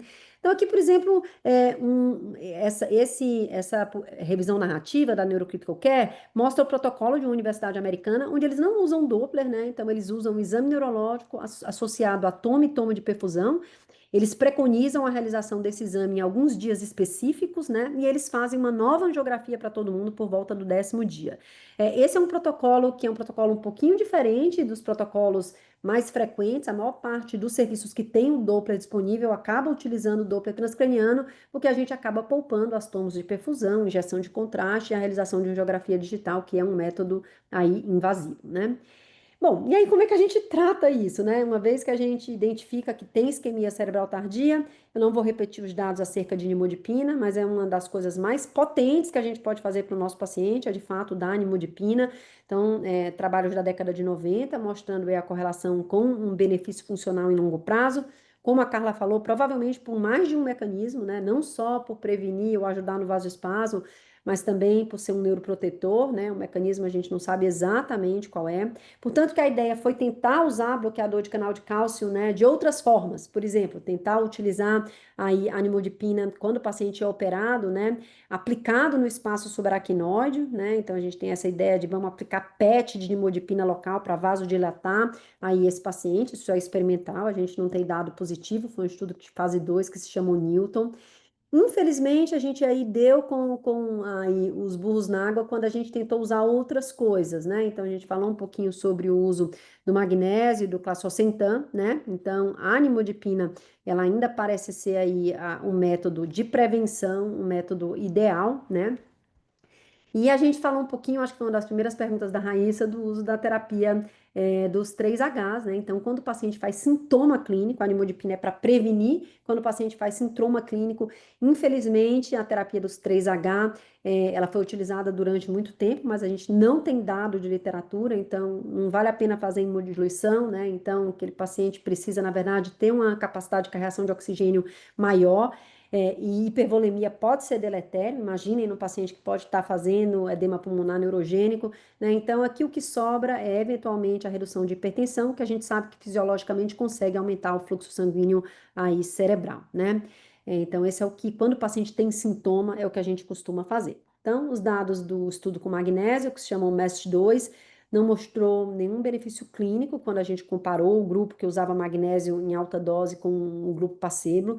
Nesse estudo, a gente utilizava era quase como sulfatar a paciente, igual como a gente faz com grávida que tá em eclâmpsia, né? Então, deixava o magnésio em torno de 3,5 e 4. Uma das preocupações é que, às vezes, aquele paciente perdia reflexo, então, a gente, às vezes, tinha que entubar o paciente. Então, um estudo que, infelizmente, não mostrou benefício, a gente, na verdade, agora tem como alvo a normomagnesemia. O paciente deve ficar com magnésio normal, mas a gente não precisa deixar o magnésio de 4. Estatina, a mesma coisa, né? Então, não teve benefício. A estatina foi avaliada principalmente pelo seu poder pleiotrópico endotelial, a gente sabe, do ponto de vista cardiológico, né, que a estatina tem uma ação endotelial forte, mas infelizmente os estudos nem com simvastatina, nem com pravastatina foram positivos. Esse foi o fase 3 com simvastatina.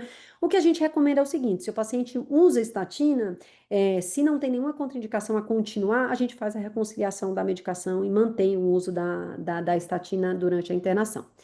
E por fim, o clozazetam, né, que é um antagonista da endotelina, houve uma esperança muito grande. Essa droga é aprovada no Japão para uso em pacientes com hemorragia subaracnoide. Existem até algumas releituras aí dos estudos, porque foi uma droga extremamente potente para evitar o vasoespasmo cerebral, mas não mudou o prognóstico em longo prazo. Então aqui há uma dúvida, né? Então ele consegue tratar e prevenir o vasoespasmo, mas ele não muda prognóstico e desfecho em longo prazo, então não há uma indicação clara de uso, né? Então, o que nos resta, gente? Então, o paciente faz isquemia cerebral tardia, eu tenho que otimizar aquele paciente do ponto de vista clínico, deixar aquele paciente euvolêmico, tratar tudo que a Carla ensinou para vocês a tratar, então tratar febre, crise epiléptica, né? Então, quando o paciente faz sintoma, a ideia é a gente começar com a indução de hipertensão. Se o paciente falha com a indução de hipertensão, existe a possibilidade de tratamento endovascular, sem nenhum grande estudo randomizado controlado mostrando o benefício disso. E, por fim, quando a terapia endovascular falha, a gente tem a opção de usar aí o aumento do débito cardíaco, né? Então, muitos serviços usam aí, principalmente o Mirrinone, né? Antes se usava dobutamina. E a gente tem a opção de usar vasodilatador intratecal, hipotermia como última linha terapêutica, realmente aí uma tentativa para quando a terapia endovascular ou a terapia de otimização de débito cardíaco foi absolutamente negativa, né? Quando não teve resposta clínica para o paciente. Então, a indução de hipertensão, ela foi questionada nesse estudo, que é o estudo Himalaia, né, que foi um estudo aí prospectivo, randomizado, controlado. Foi o primeiro estudo que tentou avaliar especificamente a indução de hipertensão no tratamento da isquemia cerebral tardia, né? Então, induzir hipertensão até 230 milímetros de mercúrio, né, de pressão sistólica, e comparava em só otimizar clinicamente aqueles pacientes, né? E, infelizmente, foi um estudo que terminou super precoce, né? Então a gente não conseguiu, através dos resultados do Himalaia, ter esse resultado. Era um estudo que era planejado para incluir cerca de 200 pacientes e parou aqui, com 21 pacientes que recebeu hipertensão induzida e 20 pacientes que recebeu tratamento conservador. Eles conseguiram manter uma diferença pressórica entre os grupos, né? Principalmente nas primeiras 48 horas. Obviamente, com 40 pacientes não teve poder para mostrar nada. Chamou a atenção a frequência maior de eventos adversos graves no grupo com hipertensão induzida, né? Então, aqui começou-se, e o estudo parou por baixo recrutamento, né? Então, começou-se a, pelo menos, olhar com cuidado, né? Então, quando eu induzo hipertensão, eu tenho que ter a noção que esse paciente pode evoluir, é um paciente frágil do ponto de vista cardiovascular, com complicações, eu tenho que estar preparada para tratar aí essa hipertensão. Depois da publicação do Himalaia, o que aconteceu? A indução de hipertensão continuou nas diretrizes, né? Alguns estudos foram publicados posteriormente, né? Como esse estudo do mesmo grupo que publicou o Himalaia, mostrando numa série retrospectiva o benefício da indução de hipertensão, né, quando o paciente tem sintoma clínico. Então, apesar do estudo, né, ter sido assim, um banho de água fria, as diretrizes não se modificaram com base aí no Himalaia.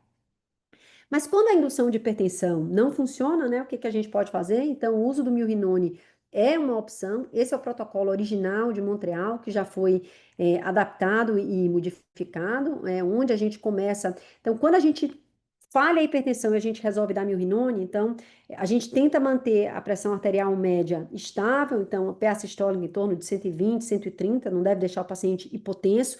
Então, a minha experiência é que muitas vezes você precisa manter um pouquinho de noradrenalina, mas aqui a gente mudou, na verdade, né, o alvo terapêutico. Então, agora eu vou tentar aumentar, né, débito cardíaco. Se você está no UTI que você consegue monitorar débito cardíaco de maneira não invasiva, né? Por que não, né? Ajuda bastante, mas você não precisa pelo protocolo. Então, quando você decide dar milrinone, então você deixa o paciente normovolêmico, então evita a hipovolemia, até ele pede para usar uma pressão venosa central, tentar deixar maior ou igual a 6. Corrigir todos os problemas clínicos que esse paciente pode ter, né? Hipertermia, hiperglicemia. O protocolo original sugere uma dose bolos de 0,1 a 0,2 miligramas por quilo e depois uma infusão de 0,75, podendo chegar até 1,25 microgramas por quilo 1 minuto, né? O trabalho da Carolina Rouanet, que foi minha aluna de doutorado, mostrou que a gente, monitorando com Doppler, né, os pacientes que têm isquemia cerebral tardia, a gente tem um efeito maior do milrinone em reduzir a pressão, as velocidades de fluxo sanguíneo cerebral no Doppler, quando comparada com a indução de hipertensão. A gente até entende que quando a gente está induzido em hipertensão, para tratar a isquemia cerebral tardia, a gente não está imaginando que a hipertensão induzida vai abrir o vaso, né? Ela vai melhorar a perfusão. Então, provavelmente é isso, porque o milrinone melhora débito cardíaco, melhora fluxo, mas também vasodilata um pouco, porque é um vasodilatador. Mas o trabalho dela foi bem interessante, mostrando aí esse efeito. Então, é mais fácil acompanhar com o Doppler quando você está usando o milrinone do que quando você está usando a hipertensão induzida, né? E mais recentemente, a gente teve agora, acho que no mês passado, a publicação desse grupo, né, também um estudo retrospectivo, mas mostrando aí uma associação de pacientes que têm hemorragia subaracnóide e evoluem com isquemia cerebral tardia com um prognóstico melhor quando se usou o protocolo de milrinone, quando o paciente evoluiu com isquemia cerebral tardia. Então, apesar da gente não ter o estudo randomizado controlado, é um tratamento que está citado nas diretrizes e que a maior parte das UTIs do mundo aí acaba usando. Não funcionou o milrinone, o que eu vou fazer, né? Então, aí eu vou considerar a terapia endovascular, que não está disponível em todo o serviço, né? Existem estudos com N-cardipina intratecal, a gente já fez nitroprussiato intratecal para paciente que não respondia a nada, mas são tratamentos de absoluta exceção, né? Então, a gente não tem aí um protocolo definitivo, aí a gente entra na zona sem evidência, que a gente vai tentar trilhar aí as possibilidades fisiopatológicas para tratar esse paciente. Quando eu levo para endovascular, né, então eu posso fazer tanto angioplastia quanto eu posso injetar droga. Que droga que eu posso injetar? Posso injetar milrinone, tá, que é um vasodilatador, posso injetar magnésio, posso injetar bloqueador de canal de cálcio. Muitos serviços nos Estados Unidos injetam a nicardipina, né, aqui no Brasil, verapamil. A gente não tem animodipina, né, para uso endovascular, mas então aqui no Brasil a maior parte dos serviços acaba usando milrinone e a gente acaba deixando a infusão de milrinone depois do tratamento, quando o tratamento endovascular é realizado, a gente faz a infusão e vai desmamando de maneira mais lenta, né? E aí, uma das coisas que a gente tem que entender, gente, é realmente assim, o quanto a isquemia cerebral tardia pode ser o definidor de prognóstico desses pacientes, né? Aonde essas isquemias aparecem. Então, esse é um trabalho bem bonito, tentando topografar e mostrando que nem sempre a isquemia topografa com aquela artéria que eu estava vendo, o vasoespasmo, né? E que existem territórios piores, né? Então, quando o paciente faz isquemia, principalmente no território de artéria cerebral média, porção M3, quando a gente usa aí a divisão do aspects, né? A gente tem um prognóstico pior, né, do que, por exemplo, se um paciente faz uma lesão em território de M2 ou M4 contralateral. Então, hoje a gente está entendendo um pouquinho melhor como é que a gente consegue fazer o prognóstico disso, entendendo essa topografia de lesão e essa associação aí com onde eu estou vendo vasoespasmo e onde eu estou vendo a hipoperfusão. E aí, para finalizar, como vocês falaram um pouquinho aí do protocolo de uso de derivação ventricular externa junto com dreno lombar, então não vou falar de hidrocefalia, quando o paciente tem hidrocefalia, sangue intraventricular, a gente acaba colocando uma derivação ventricular externa, isso está nas diretrizes, né? Mas a ideia é que a gente colocando um dreno lombar em associação à derivação ventricular externa, quando o paciente tem indicação da derivação ventricular externa, né? Que a gente consiga fazer um clearance mais rápido, né, daquele sangue que está prorrogando aquele processo inflamatório, né? Então, os vasos estão lá banhados, que fazendo essa espécie de lavagem, a gente consiga melhorar aí o prognóstico clínico desses pacientes. E recentemente a gente teve a publicação do estudo Early Drain, com 307 pacientes, né, que comparou, foi um estudo que teve algumas críticas, porque ele demorou alguns anos para ser terminado, mas foi um dos poucos estudos que teve aí um desfecho positivo, mostrando diferença de funcionalidade nos pacientes que tiveram a colocação do dreno lombar, né? Então, não é um estudo enorme, né? Então, a gente tem uma população de 287 indivíduos que sofreram, que foram randomizados, 140 para colocar o dreno lombar, 143 para o tratamento usual. O tratamento usual incluiu a derivação ventricular externa. O desfecho primário foi ranking em longo prazo, em 6 meses, e mostrou uma diferença. Os pacientes que receberam dreno lombar, eles tiveram uma frequência maior de independência quando comparado com o grupo que recebeu um tratamento conservador, né? E aqui, assim, só para finalizar, de que esse paciente é um paciente extremamente crítico, né? Então, que às vezes a gente faz tudo, trata a isquemia cerebral tardia, põe um dreno lombar, leva para endovascular e esse paciente morre de pneumonia, né? Então, esse é um trabalho também da Natália Vasconcelos, mostrando aí a nossa série lá na Unifesp, mostrando que o paciente tem complicações como infecção, hiponatremia, lesão renal aguda, né? Então, se a gente faz esse combo de presença de complicações, isso tudo é um preditor independente de prognóstico. Então, às vezes, eu trato tudo, se eu não tiver o meu protocolo e o meu checklist dentro da UTI, o paciente vai acabar falecendo e ficando incapacitado aí por outras causas, né? Então, sempre lembrar dos níveis de hemoglobina, aqui para homenagear a minha querida doutora Carla, né? Então, uma líder aí no estudo TRAIN, mostrando que quando a gente pensa em isquemia cerebral tardia, né? Uma das coisas que a gente vai pensar é que a capacidade de carregar oxigênio deve estar otimizada. Então, eu acho que faz muito sentido a gente deixar uma hemoglobina mais alta nesses doentes. Eu, particularmente, costumo recomendar a transfusão, principalmente se o paciente está em isquemia cerebral tardia, apesar do resultado, né, do outro estudo não ter mostrado aí essa diferença. Mas lembrando é que a gente está falando de HSA de uma maneira geral, né, e não só de paciente com isquemia cerebral tardia. Então, uma vez que eu seleciono o paciente com isquemia cerebral tardia, eu acho que esse é um subgrupo de paciente no qual a gente tem que correr o risco da transfusão para melhorar essa capacidade de carreação de oxigênio. Então, eu queria terminar só dizendo que, às vezes, dentro da UTI, a gente vê aqueles pacientes com HSA alto grau, né, vasograde vermelho, cheio de sangue dentro do ventrículo e comatoso. E essa série do Ayrton Leonardo, foi o doutorado dele, né, então, com o grupo do Canadá, mostrou um dado super interessante de 568 pacientes com HSA alto grau, então, todo mundo vasograde vermelho, né, a gente teve dos pacientes que não morreram imediatamente antes do tratamento, então aqueles extremamente graves que morreram do sangramento inicial, a gente tem uma frequência de 45% de pacientes que saíram com ranking de 0 a 2. Gente, ranking 0 a 2 é o paciente que voltou a fazer tudo que ele fazia antes, né? Então, às vezes a gente vê aquele nosso paciente muito grave dentro da UTI, e é por isso que quando eu faço aí lá o meu ambulatório, eu peço às vezes os pacientes subirem na UTI para falar com a equipe que está cuidando, né, de outros pacientes e dizer, olha, é possível aí uma sobrevida com qualidade aí em longo prazo, né? Então, acho que essa monitorização que a gente faz hoje em dia se assemelha muito a um cockpit de avião, né, onde a gente tinha essa coisa completamente analógica e agora a gente está conseguindo enxergar as coisas ao mesmo tempo para conseguir atuar sobre as diversas variáveis que podem mudar o prognóstico do paciente com HSA. E lembrando que da diretriz, né, então a gente tem aí poucas recomendações que são classe 1 de evidência, né, só o que está pintadinho aqui de verde, né, que é usar nimodipina, fazer exame neurológico e fazer a monitorização. E isso desanima, mas anima, né? Então, para a gente que gosta de pesquisa, né? Então, existe uma série de vermelhinhos, de laranjas e amarelos que a gente tem que responder em longo prazo para melhorar o prognóstico desses pacientes. Queria agradecer, né? Então, esse é o meu grupo de neurologia vascular aqui no Hospital Albert Einstein, né? Então, um grupo que fica aí no plantão, no pronto-socorro, atendendo esses pacientes de fase aguda. A gente tem uma pós em neurointensivismo e especialmente ao meu grupo da Unifesp, onde a gente vê a maior parte desses pacientes com HSA dentro de um hospital público aqui no Brasil. Então, eu queria agradecer a atenção de vocês e ficar à disposição para eventuais dúvidas. Muito obrigada, ótima aula, excelente, como sempre, né? Nós temos uma dúvida aqui dos alunos. Foi perguntado, Doppler transcraniano seriado, qual seria o ideal? Diário ou a cada 48 horas? Como que vocês costumam fazer o protocolo? Se você puder E fazer diária, isso no paciente com alto grau, o ideal é fazer diária. diário. E se houver vasoespasmo no Doppler, mas pelo que eu entendi aqui, tem vasoespasmo, mas sem correlação clínica, né? Só vasoespasmo ultrassonográfico.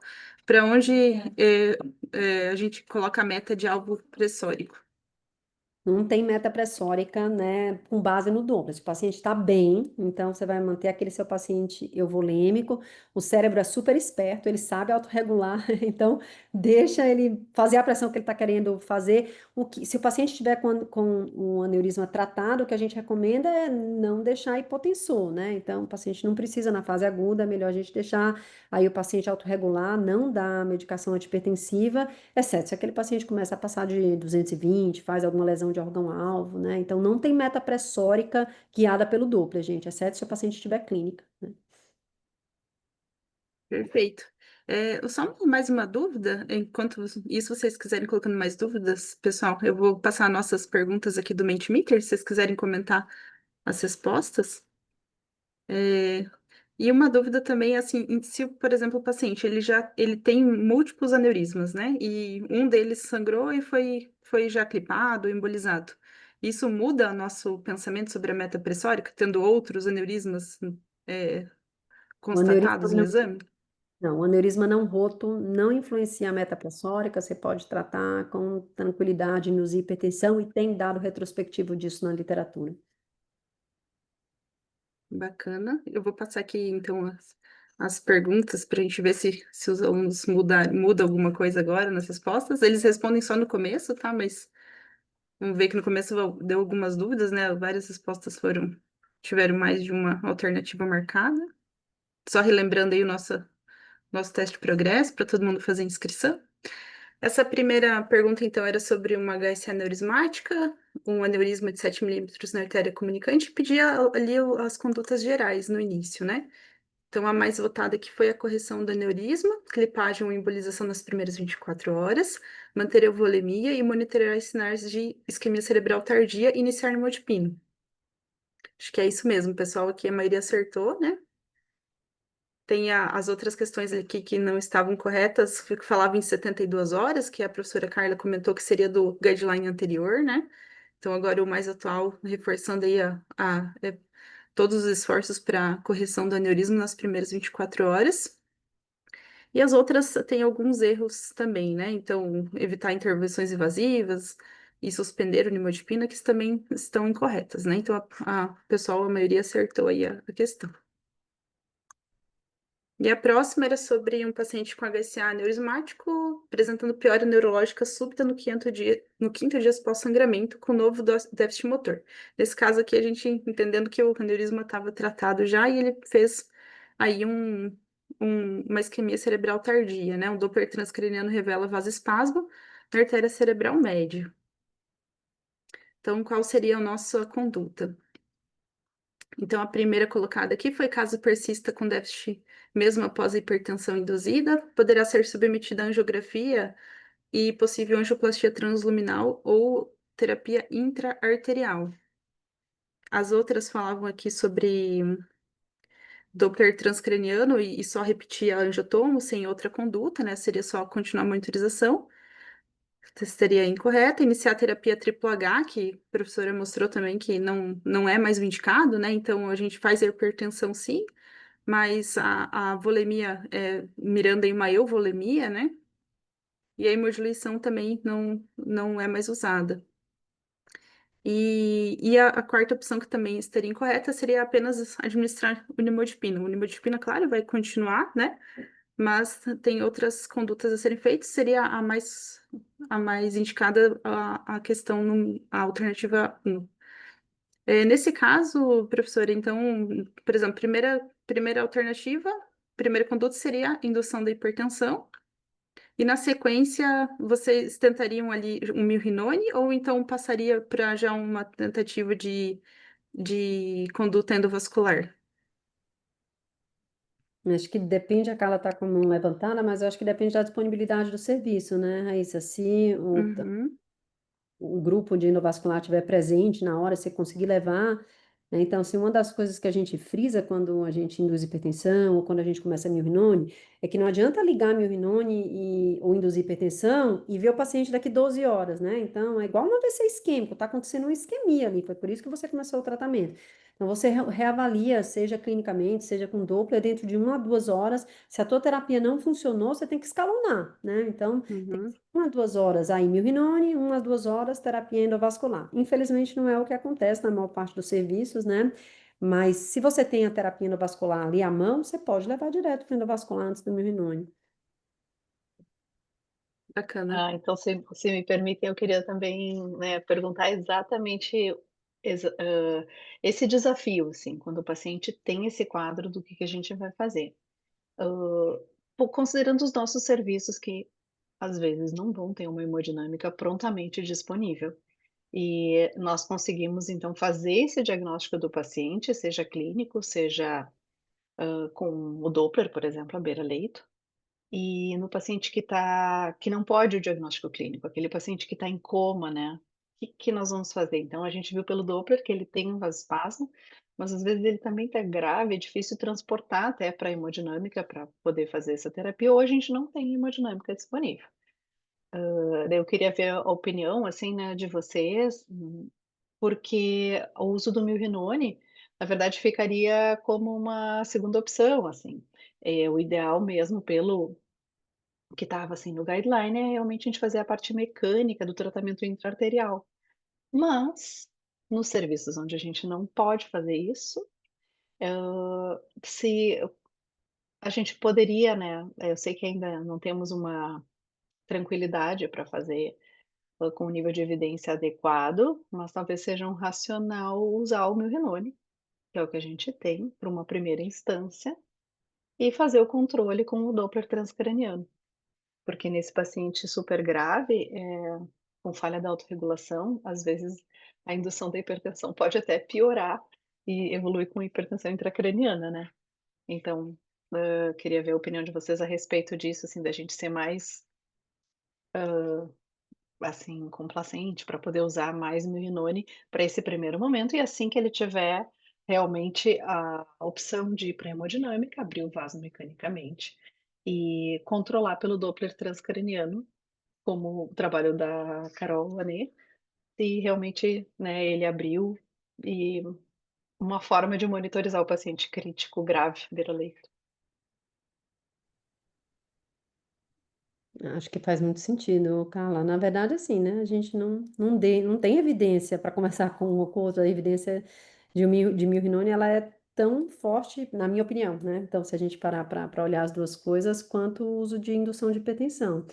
E sem nenhum estudo negativo, né? Porque o Himalaia é visto um pouquinho como negativo. Então, assim, eu acho que é uma opção, sim. Eu acho que você começar com ter alvo de débito cardíaco e não induzir hipertensão, se você tem disponível, é uma possibilidade. A gente vê que às vezes os pacientes ficam hipotensos, né? Então, esse é um dos problemas. Assim, 50% dos pacientes na série da Carol, a gente precisou deixar um pouco de nora, né? Principalmente quando faz o bolos, que a gente faz uma dose alta, né? Mas acho que faz todo sentido. A gente costuma tentar realmente, né? Se não tendo disponível a endovascular, fazer tentativa do Milrinone primeiro. Ótimo, pessoal. Obrigada, agradeço, doutora Carla, doutora Gisele, uma discussão super rica. Vai ficar disponível a nossa aula no YouTube e no canal da MIB para todos os que quiserem rever a aula e divulgar. Muito obrigada pela participação. Tchau, tchau, pessoal. Até semana que vem. Tchau, Obrigada. tchau.